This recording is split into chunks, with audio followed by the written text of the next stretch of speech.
किसान भाइयों और बहनों नमस्कार। दूरदर्शन केंद्र भोपाल से सज चुकी है आपकी अपनी चौपाल और स्वागत है आप सभी किसान भाई बहनों का। लीजिए आज के मेहमानों से आपकी मुलाकात करवाते हैं। ये आप ही के बीच के किसान हैं, प्रगतिशील किसान हैं, युवा किसान हैं, शिक्षित किसान हैं और अपने साथ साथ अन्य युवा किसानों को भी आगे ले जाने की हसरत रखते हैं, उन्हें प्रेरित करते हैं। तो आइए परिचय प्राप्त करते हैं इनसे। मेरे बिल्कुल बाईं ओर बैठे हुए हैं श्री रामेश्वर मीणा जी। आप दोराहा के किसान हैं जी। यहाँ सीहोर और भोपाल के बीच में एक कस्बा। और हमारे साथ ही हैं छगनलाल मीणा जी।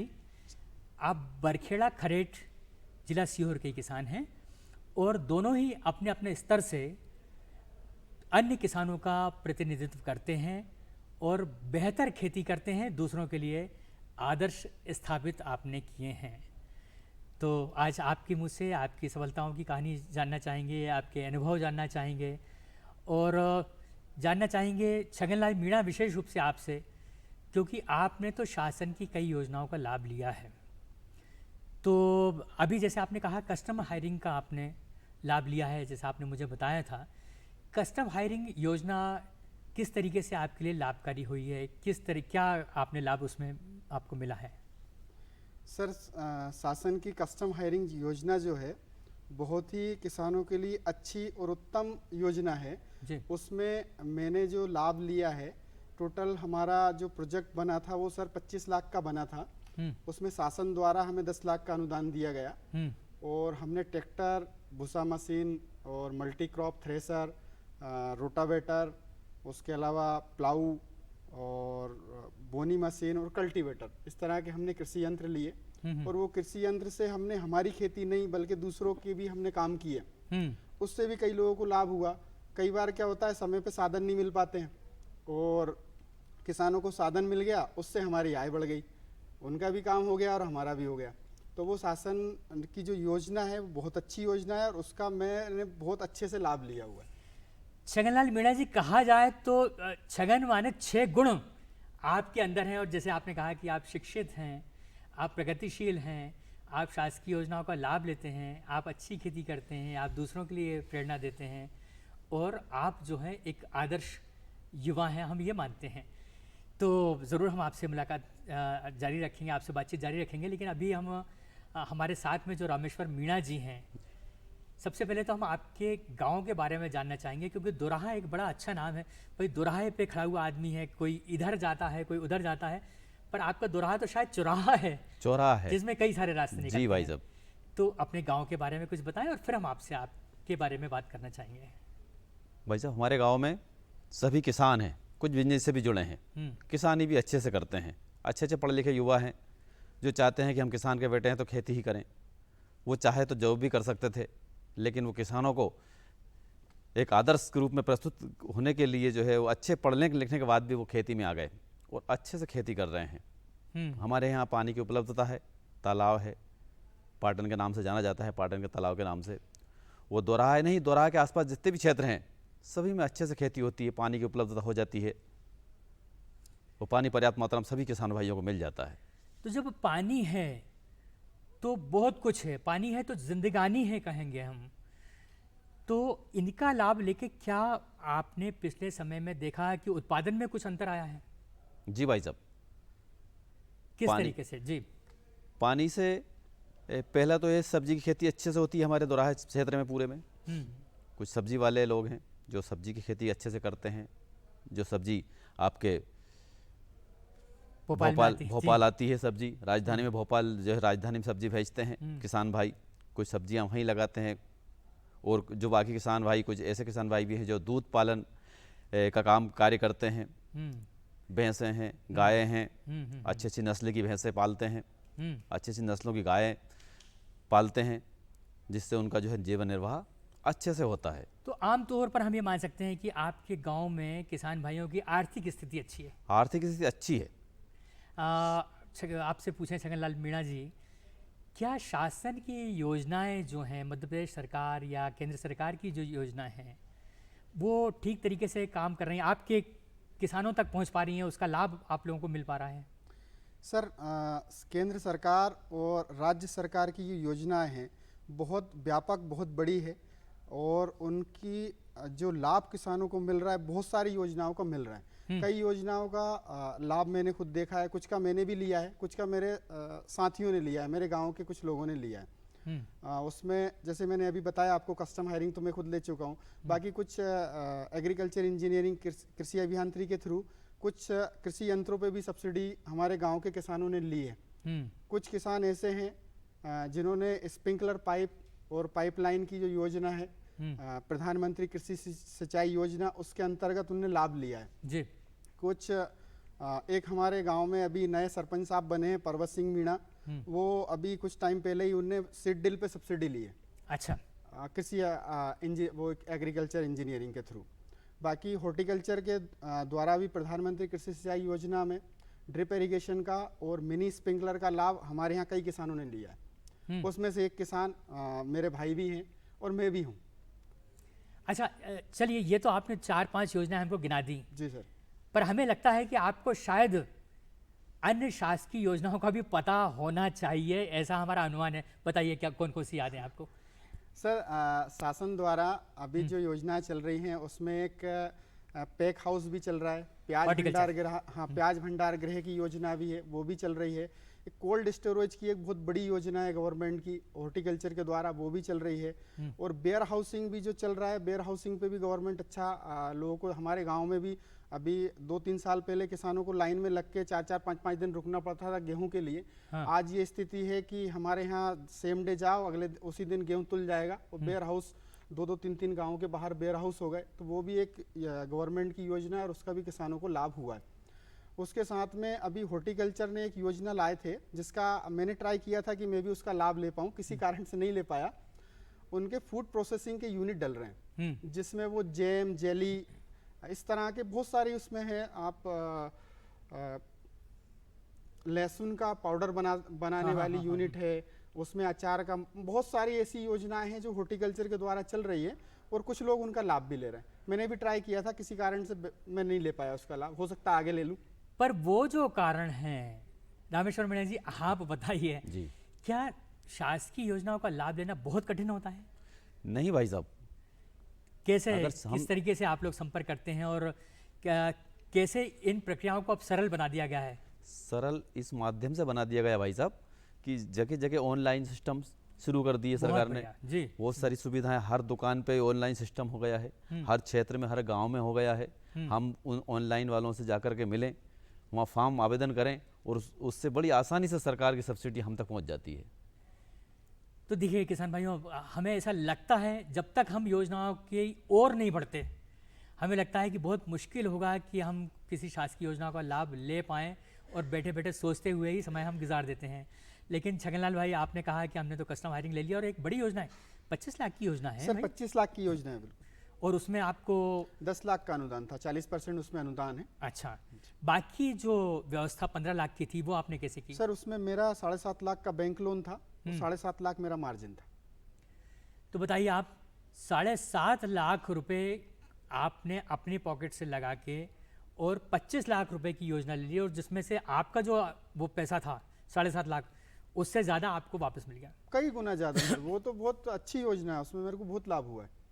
चलिए, अब जब यंत्र काफ़ी सारे मिल गए हैं तो उनका उपयोग आप अपने अलावा भी कोई कहीं कर रहे हैं? बिल्कुल कर रहे हैं ना सर। मैंने बताया ना अभी, जैसे क्या कई बार क्या होता है, इस बार जो बारिश हुई, बारिश में इतनी मारामारी थी कि कंटिन्यू पानी गिर रहा था।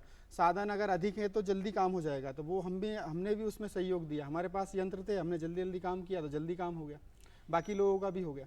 तो समय पर काम कर लेना, ये कृषि यंत्र सबसे ज़्यादा सुगम बनाते हैं।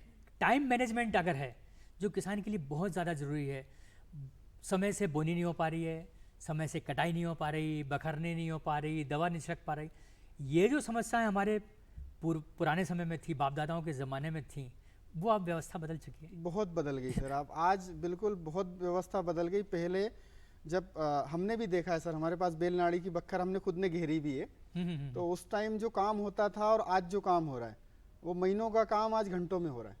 इतना यंत्रों की वजह से प्रोसेस फास्ट हो गई। अगर वो प्रोसेस में चलते तो आज गेहूं नहीं कट पाते, पानी में खराब हो जाते। लेकिन हार्वेस्टर आया, आज कृषि यंत्र हार्वेस्टर की वजह से कई मजदूरों का काम 1 घंटे में होता है। क्या बात है। तो वो बड़ी अच्छी व्यवस्था है। रामेश्वर जी, कुछ यंत्रों का प्रयोग तो आपके गांव में भी हो रहा होगा और आप भी कर रहे होगे। जी।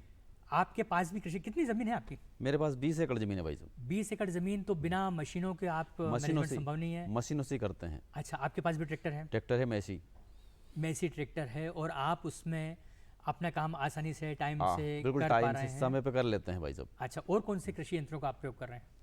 भाई साहब ट्रैक्टर के साथ तो काफ़ी यंत्र होते हैं। हाँ हाँ हाँ। ट्रैक्टर अकेला नहीं होता, उसके साथ बहुत सारे यंत्र होते हैं। हाँ, वो सभी यंत्र जो है जुटाने की कोशिश में लगे हैं। वो कुछ उम्मीद है कि सरकार से सब्सिडी पे भी ले लेंगे। कुछ सब्सिडियाँ ले ली है सरकार से, बड़ी आसानी से मिल गई हैं। मोटर, मैंने कुछ मोटर ली हैं, पंप पानी निकालने वाले कुओं से, वो सब्सिडी पे मिल गए हैं मुझे। स्प्रिंकलर पाइप मुझे मिले हैं, मैंने भाई साहब से संपर्क किया, भाई साहब ने मुझे जो दिलवाए बड़ी आसानी से मिल गए। भाई साहब बड़ी आसानी से उपलब्ध करा देते हैं। हाँ, चूंकि जिन किसान भाइयों को भी योजनाओं चाहिए का भंडार है, तो योजनाओं का भंडार है भाई साहब। जिन किसान भाइयों को कह लें इनको कि हर योजना की इनके पास जानकारी है। जानकारी है, अच्छे मास्टर व्यक्ति हैं, पढ़े लिखे भी हैं बहुत अच्छे, और किसानों खेत में बहुत अच्छा सोचते हैं, और किसानों को बहुत सारे किसानों को लाभ दिया है उन्होंने। बहुत सारे किसानों की सब्सिडी वो जो है करते हैं, और सब्सिडी होती है भाई साहब, मैंने कराई है भाई साहब से। तो यानी एक दूसरे का अगर हम हाथ पकड़कर चलेंगे तो ज़रूर से सब मिलकर आगे बढ़ सकते हैं। जी बिल्कुल भाई साहब। अच्छा, जब ज़्यादा उत्पादन हो जाता है, ज़रूरत से ज़्यादा हो जाता है, मार्केट तो अब इजी हो गया जी, है ना। आपके पास में कौन सा बाजार लगता है? मंडी में है? मंडी श्यामपुर लगती है, जैसे श्यामपुर। और अब तो ऐसा नहीं है कि ट्रैक्टरों की मीलों लंबी लाइनें लगी हैं, ऐसा तो बिल्कुल नहीं होता भाई साहब।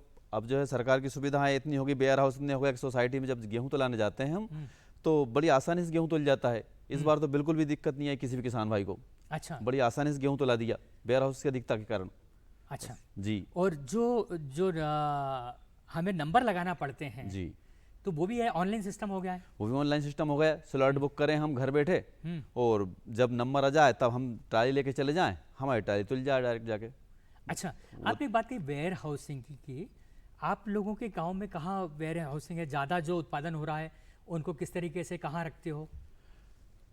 भाई साहब बाकी जो गेहूं वेयर हाउस तो ला देते हैं। अच्छा। बाकी जो बचता है वो घर हम भंडारण कर लेते हैं उसका। घर में भंडारण? हाँ, घर में भंडारण कर लेते हैं। ऐसी व्यवस्थाएं बनी रखी थी, हर किसान भाई अपनी अपनी व्यवस्था के अनुसार 50 से 100 कुंटल गेहूं अपने घर में रख सकता है। ऐसी व्यवस्थाएं किसानों के पास होती हैं।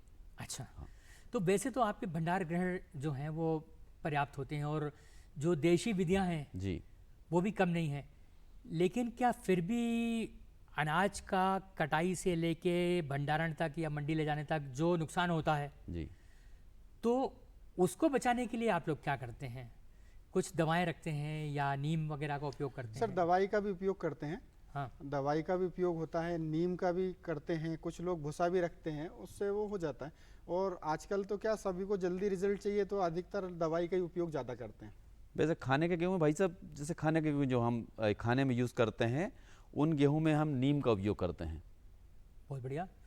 नीम की पत्तियों को उनमें मिला दी जाती है। हाँ, हाँ। और उनको फिर कोठे या तो लोहे की टंकी होती है, या गांव में कहीं कहीं वो मट्टी के कोठे भी आज भी हैं कहीं कहीं, और उनमें भंडारण कर दिया जाता है। वो पत्तियां मिला के हम उसमें रख देते हैं, तो वो गेहूँ सुलता नहीं है। अच्छा, ये चेक करने के लिए कि गेहूँ बिल्कुल दाना बढ़िया हो गया, भंडारण के लायक हो गया, वो कैसे अंदाज लगाते हैं हम? जैसे दाना दबा के देखा, आवाज आ रही है, ऐसा कुछ बिल्कुल सर, विधियां हैं? यही विधि है सर सीधी गांव की। तो हाँ। कि हाथ में लिया और उसको मुंह में लेके जब दबाया और उसने कट की आवाज कर दी, तो इसका मतलब ये कि अभी भंडारण के लिए उपयुक्त है। क्या बात है। तो उसको भंडारण कर दो। अच्छा, अब जैसे अब टाइम आ रहा है सोयाबीन का, है ना, 2 महीने बाद 1.5 महीने बाद हम सोयाबीन बोएंगे, तो सोयाबीन का बीज आप तो, हाँ, आपके लिए है प्रश्न खास करके, क्योंकि आप हो सीड टेक्नोलॉजी वाले। तो सबसे पहले तो ये बताओ कि अच्छा बीज अगर आप किसको मानते हो, क्या विशेषता होना चाहिए अच्छे बीज की? सर अच्छा बीज, सबसे अच्छी विशेषता तो उसके अंदर ये होना चाहिए कि वो सारे दाने उसके समान आकार के हों, वो भदरंगे अलग अलग कलर के नहीं हो, उनका कलर भी सेम हो। अगर कलर सेम होगा इसका मतलब है कि उसमें किसी प्रकार का कोई रोग नहीं है। अगर वो निरोग है तो वो कलर उनका समान कलर होगा, वजन में समान होगा, और उसमें किसी भी प्रकार की दूसरी अशुद्धि नहीं होगी, कटा फटा टूटा उस तरह का उसमें नहीं हो, कचड़ा वचड़ा नहीं हो। तो वो बीज जो है बिल्कुल हम उसको बोने योग्य उपयुक्त मानते हैं। फिर भी उसको बोने के पहले हम उसका एक जर्मिनेशन टेस्ट कर लेते हैं घर पे। उसको 5-7 दिन हम टाट के बोरे में डाल के उसको चेक कर लेते हैं कि उगा कि नहीं उगा। जब संतुष्ट हो जाते हैं, कई लोग क्या 10 दाने डालते हैं, कुछ लोग 50 डालते हैं। तो हमारा एक हमने फिक्स किया है कि इतना दाना उगना चाहिए, उतना अगर उसमें दिख रहा है कि उगा है, 10 में से अगर 7 दाने उग गए तो हम समझेंगे कि ठीक है, हम उसको बो देंगे। अगर उससे कम है तो फिर हम उसको नहीं बोएंगे, फिर दूसरा बीज लेके आएंगे। तो 10 ही क्यों, हमें तो कायदे से 100 दाने 100 भी डाल बोना देते हैं, चाहिए, डाल देते हैं, है ना। बिल्कुल ये ज्यादा तो मैंने ज्यादा रिजल्ट आते उदाहरण हैं दिया है सर कि 10 कि 10 में से 7 ये 70% हाँ, जर्मिनेशन 70% आपका मिनिमम 70% तो चाहिए 70% होना चाहिए। तो अभी जो आपने पिछली बार वेराइटीज ली या अभी जो लेने का प्लान कर रहे हो, वो कौन सी किस्म सोयाबीन की होंगी? सर लास्ट ईयर हमने जो सोयाबीन बोया था, लास्ट ईयर जो सबसे अच्छा हमारे यहाँ रिपोर्ट आई हमारे खुद के खेत में, वो 1135 की बहुत अच्छी आई। अच्छा, RBS 1135। RBS 1135 जी सर, उसका जो यील्ड आया लगभग हमारे यहाँ 11 कुंटल प्रति एकड़ आया। कुछ लोग ऐसा बोल रहे थे 13 तक आया उनके यहाँ। अच्छा। हाँ, फिर RBS 24 भी अच्छा आया और 21-17 भी अच्छी वैरायटी थी, उसका भी अच्छा रिजल्ट आया था। अभी ये 21-17 भी ये RBS है? जी सर। तो अभी तो हम ये चाह रहे हैं कि ये तीनों तो बोनी है, लेकिन इसके अलावा अगर कोई लेटेस्ट वैरायटी और हमें एक मिल गई तो हम उसको भी थोड़ा बोके देखेंगे हम। तो अभी ये जो आप बीजों की बात कर रहे थे, ये आपने कहाँ से लिए थे? सर ये तो क्या सोसाइटियाँ हैं हमारे यहाँ गांव में भी, सोसाइटियाँ बनी हुई है गवर्नमेंट की, वो सोसाइटियों से लिया था। कुछ हमने सीहोर से भी लिया था, ब्लॉक से बीज लिया था। जी, तो ज़्यादातर आप प्रमाणित। तो नए बीज के प्रति आप लोगों का रुझान मेरे ख्याल से ज़्यादातर किसानों का बनने लगा, क्यों? सही कह रहा हूं ना? जी भाई साहब, बिल्कुल नए बीज यूज़ करने का जो है किसानों ने सोचा है कि नए बीज हम अगर इस्तेमाल में लेंगे तो उसका उत्पादन भी अच्छा होगा। अच्छा, और अभी अगर हम बात करें गेहूं में, आपने कौन सी नई किस्म ली? अच्छा, गेहूं में अभी इस टाइम जो लगाया था वो गेहूं, हाँ भाई साहब गेहूं लगाया था तो गेहूं तो 322 लगाया था, 322 लगाया था, 87-13 लगाया था। अब अगली बार जो है गेहूं लगाने के लिए 88-23 है, 86-63 है, ये अच्छी वैरायटियाँ हैं। इस बार कैसे उत्पादन कैसा हुआ आपका? अच्छा हुआ भाई साहब, उत्पादन बढ़िया रहा। उत्पादन गेहूं में जो है 20 से ऊपर एवरेज रहा, पर प्रति एकड़ 20 से ऊपर? हाँ, 20 से ऊपर एवरेज रहा गेहूं का। और जो लोकबन है 1544 है, इनका उत्पादन जरा कम रहा। ये अच्छा। बारिश के कारण, बारिश जो हुई अधिकता से हुई, उससे गेहूं आड़ा हो गया, तो वो जो है गेहूं बारीक पड़ा। हार्वेस्टिंग में भी दिक्कत आई, काटने में दिक्कत आई, कुछ मट्टी शामिल हुई उसमें, ऐसे करके वो जो है कम आया उसका एवरेज। और लोकवन में वैसे भी जो है वो ब्लैक रस्ट की समस्या आती है, तो थोड़ा सा बचना ही चाहिए, क्योंकि 15 साल से ज़्यादा वैरायटी हो चुकी है, लंबी वैरायटी, इतनी सारी नई वैरायटीज़ हैं, तो आप क्यों पुराने लेने चलेंगे? जी। तो आपने लेकिन ये बताया कि कई सारी नई किसान जो आपकी वैरायटीज़ हैं जी, वो आपने गेहूं में भी ली। लेकिन छगनलाल जी, अब मौसम आप देख रहे हैं, है ना, इस बार क्या कुछ बहुत अजीब सा मौसम रहा है, बहुत ज़्यादा उतार चढ़ाव। हमने देखा कि अभी तक लगभग बरसात आती रही, अब तेज़ गर्मी हो गई है, कल मौसम क्या होगा पता नहीं। मतलब मौसम विज्ञान कोशिश कर रहा है कि सही जानकारी दे, सटीक जानकारी मौसम विभाग से मिल रही है, लेकिन 2-4 दिन के अलावा हमको अभी नहीं कह सकते कि बरसात के क्या आलम होंगे। अब ऐसे में आपकी क्या योजना है, क्या सोचते हो आप कि हमको खरीफ मौसम में कौन सी फसलें किस तरह की लेना उचित होगा? सर जैसे हमने लास्ट ईयर धान भी बोया था हमारे यहाँ पे, हमारे यहाँ धान सीधे बो देते हैं सोयाबीन की तरह ही। तो इस बार हम जो मौसम को देख के हम भी उस स्थिति में है कि थोड़ा वेट कर रहे हैं कि पानी की क्या स्थिति, क्योंकि कंटिन्यू बारिश हो रही है, ज़मीन के अंदर थोड़ी ठंडक आ गई है। गर्मी और बार गर्मी गिरती थी तो उससे क्या होता था, ज़मीन के अंदर जितने कीटाणु थे मरते थे। इस बार हमें ऐसा लग रहा है अगर कंटिन्यू ऐसा ही मौसम रहा तो सोयाबीन की में रोग आने की संभावना ज़्यादा है। और सेम कंडीशन धान में भी बन सकती है कि रोग ज़मीन से ज़्यादा आ सकते हैं, क्योंकि ज़मीन के अंदर बिल्कुल भी धूप गई नहीं है। तो और दूसरा, बारिश कम होने का भी मौसम विभाग बोल रहा है कि बारिश इस बार कम होगी। अगर बारिश कम हुई तो हम लोग धान की जगह सोयाबीन पे जाएंगे, क्योंकि सोयाबीन की जो उम्र है वो धान की तुलना में कम है।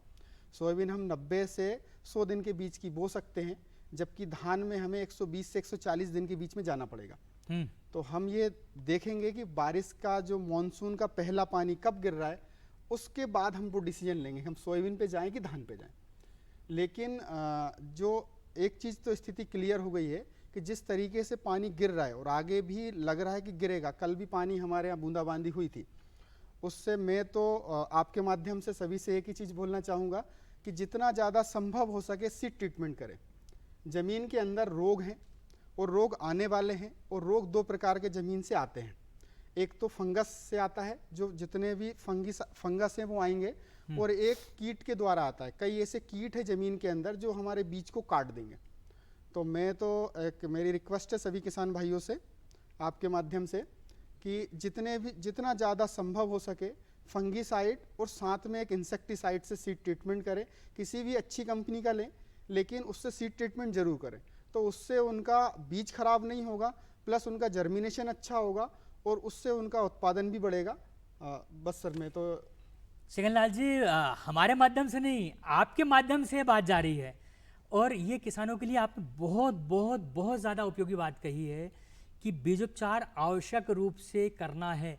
वैसे तो ये मौसम का तकाजा है कि करना ही पड़ेगा आपको, अन्यथा भी आपको बीज तो हर मौसम में हर बीज का उपचार करना ही चाहिए। वो धान का हो, सोयाबीन का हो, गेहूं का हो, चने का हो, मटर का, मसूर का, अलसी का, और उसका आपने प्रयोग कर लिया है, आपने देखा कि नतीजे क्या होते हैं। लेकिन हमारे किसान भाइयों को भी करना चाहिए, और FIR भी आप जानते होंगे, इंसेक्टिसाइड, राइजोबियम जी, और राइजोबियम।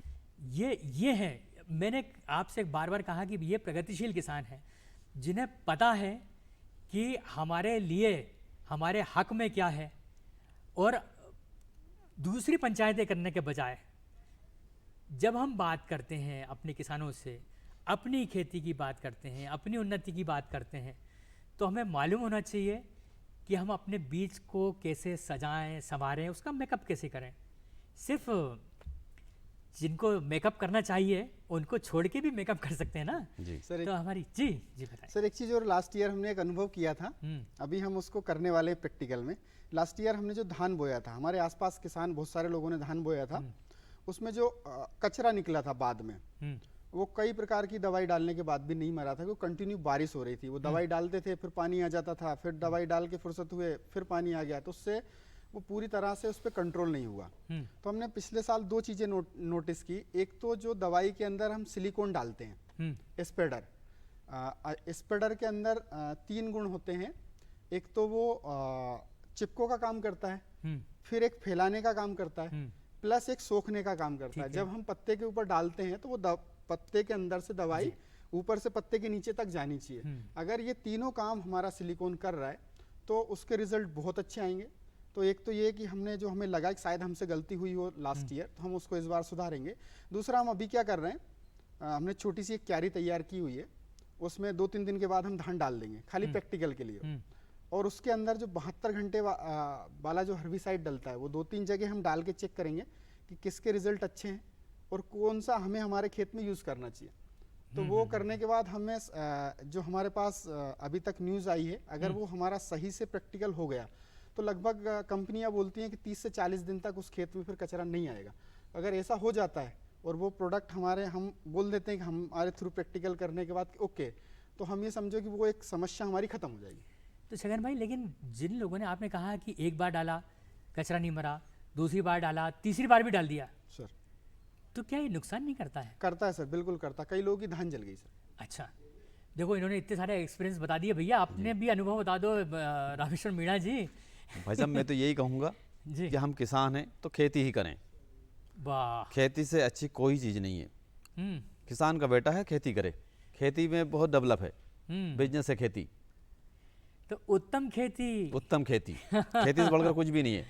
हम अच्छे पढ़े लिखे हैं, हम चाहते तो जॉब भी कर सकते थे, लेकिन हमने खेती को ही चुना, क्योंकि हमारे जो है पिता किसान रहे, उनके पिता किसान रहे, तो हमने भी चाहा कि हम भी किसान ही रहें और किसान बनकर लोगों को सलाह दें, किसान भाइयों को सलाह दें। हम आज भी जो है गाँव में किसान भाइयों को सलाह देते हैं कि अच्छा बीज लाओ, अच्छी दवाएँ लाओ, अच्छे से खेती करो, सीखो। जी बिल्कुल, आपने किसान भाइयों का मान तो बढ़ा ही है उत्तम खेती के, लेकिन अधम चाकरी के हमें भी शर्मिंदा करके जा रहे हैं। कोई बात नहीं, लेकिन आप लोगों ने जो जानकारी दी है वो निश्चित रूप से अनमोल है, और आज आप लोगों से बात करके बहुत प्रसन्नता हो रही है, बहुत सारा ज्ञान हमको हासिल हो पा रहा है, और हमारे किसान भाई भी बहुत कुछ ग्रहण कर चुके होंगे जी। बीज के बारे में और बीज उपचार के बारे में जो जानकारियाँ थी। निश्चित रूप से छगनलाल जी और रामेश्वर जी, आपने बहुत उपयोगी बातें की हैं, आपका बहुत बहुत धन्यवाद। और किसान भाइयों, कहने की ज़रूरत नहीं है कि बातों बातों में हम बहुत कुछ सीख सकते हैं। हम उम्मीद करते हैं कि जैसे ही प्रयोग ये कर रहे हैं, क्यारियों में पेस्टिसाइड डालना, बीज का उपयोग करना, फील्ड पे उपयोग करना, आप भी ज़रूर ही करके देख लें भैया। अपना ही कल्याण होगा, और आपका कल्याण होगा तो प्रदेश का कल्याण होगा, देश का कल्याण होगा। इसी के साथ हम आपसे आगे जाएंगे।